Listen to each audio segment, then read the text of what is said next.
This time, Ed will push himself through some of the harshest environments on Earth, challenging top survival masters from around the world.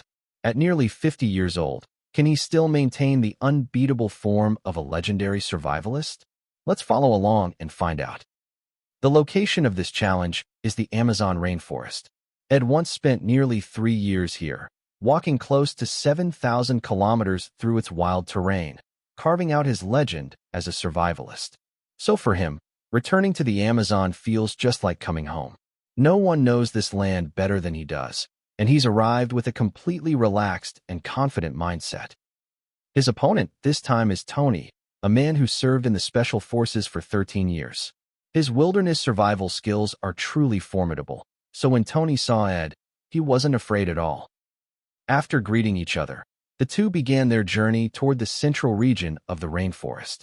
First, they passed through the high mountain forests and made their way to the lower reaches of the Black River. The Amazon is one of the largest and most ancient rainforests in the world, home to countless ferocious predators.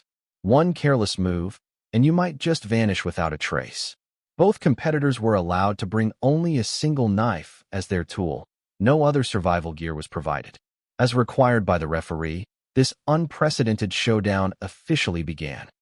As soon as both of them hit the water, they began frantically swimming toward the mainland, which was 3 kilometers away. Ed's swimming skills weren't exactly his strong suit, while Tony seemed much more at ease. His swimming speed was impressive. Luckily for Ed, he spotted a clump of floating grass drifting along the river. He quickly swam over and used it as a temporary resting spot to catch his breath. On the other side, it didn't take long for Tony to reach the shore. Despite swimming a 3-kilometer stretch, he didn't seem the least bit tired. Without wasting any time, he immediately started searching for food before Ed could even make it to land. Without a second thought, Tony headed straight into the jungle. More than 2 hours had passed, and Ed was still lying under the sun on the river, his strength not yet fully recovered. It would be too risky to swim in his condition. Suddenly, a piece of driftwood floated by. It was like a lifeline thrown his way. Clinging to the wooden log, Ed managed to slowly make his way to the shore. This journey had already cost Ed 4 hours, and with nightfall approaching, he had to quickly build a shelter.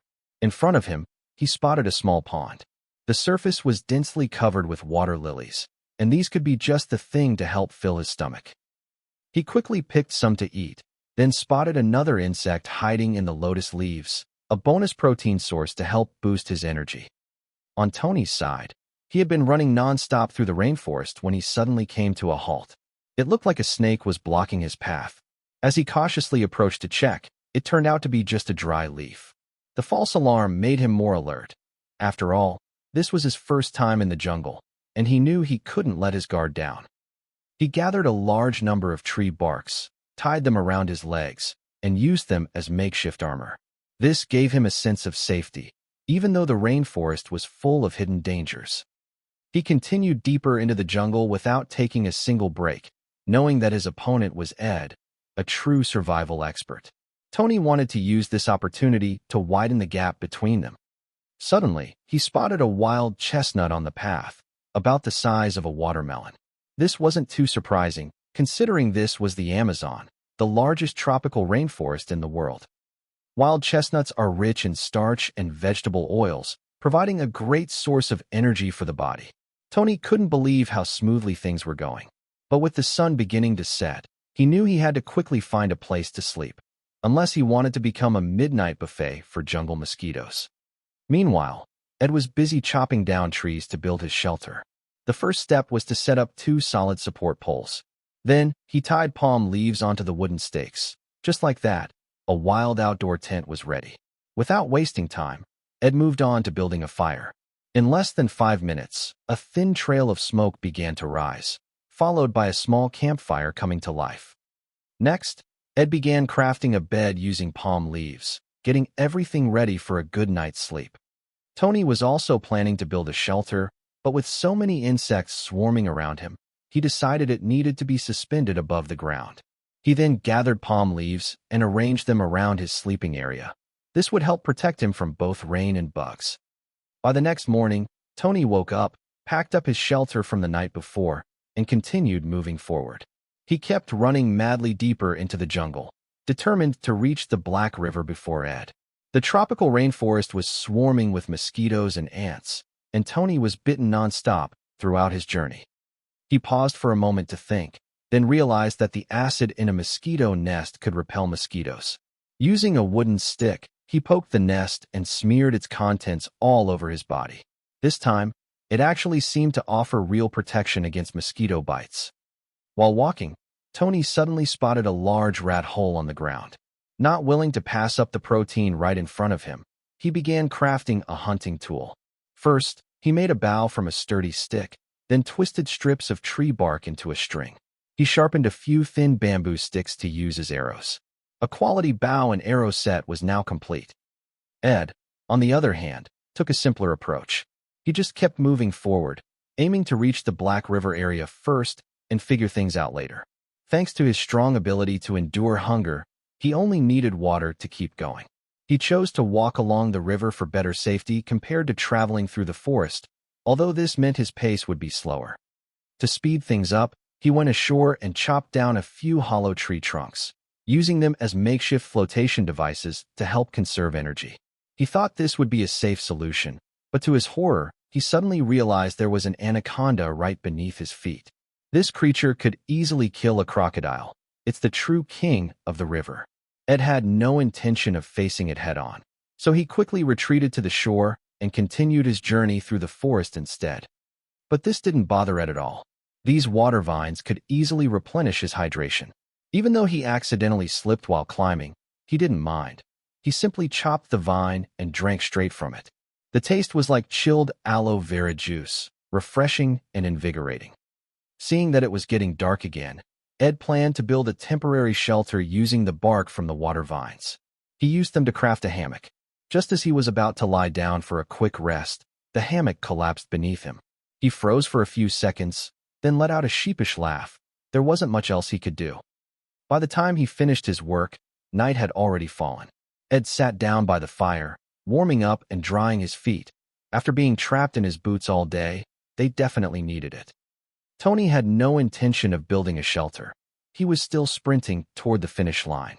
His sole goal was to defeat Ed. But after traveling for so long without any sign of the Black River, doubt started to creep in.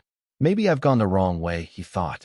To reorient himself, he realized the only way was to trace back the path he had taken. His heart sank slightly. Clearly, he had strayed off course once again. Suddenly, the surface of the water rippled slightly. Based on his experience, he knew something big was lurking nearby. He slowly approached the puddle, and it turned out to be a giant electric eel. This was a huge source of protein. That night, he enjoyed a delicious meal of grilled electric eel, smoky and rich with flavor. The challenge continued into the third day. Ed had gotten about 3 kilometers ahead of Tony and reached the bank of the Black River first.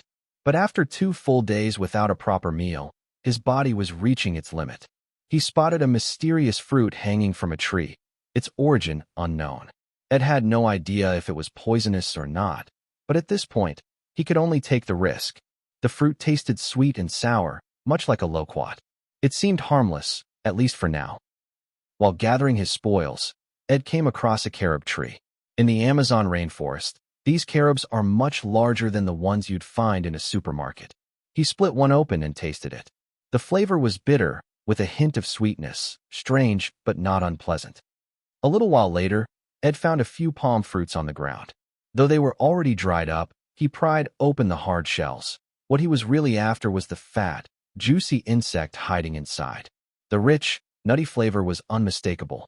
That familiar aroma brought back memories, just like the first day he set foot in this wild jungle. Combined with the wild fruits he had gathered in the morning, his jungle-style rice ball packed with insect protein was finally ready. Meanwhile, Tony had been walking through the jungle for an entire day and night without catching a glimpse of the Black River. If things kept going like this, night would fall again before he got there. But after more than 3 exhausting hours, he finally found a water source. This was it, the long-awaited Black River. Upon reaching the Black River, he decided to build a raft to cross it. First, he gathered a large number of logs from the surrounding area. Then, he used palm fibers to tie them tightly together. After a while, A sturdy raft was finally completed. This was a great opportunity for him to catch up with Ed. Ed, on the other hand, wasn't having such a smooth time. He got stuck in a swamp, and every step became slower and more difficult. The water level kept rising as he moved forward. Not wanting to lose, he decided to build a raft. He cut down several palm trees to construct it, but the trees had been soaked in water for too long and had completely lost their buoyancy. Things suddenly took a turn for the better. He found a few dead trees floating on the surface of the water.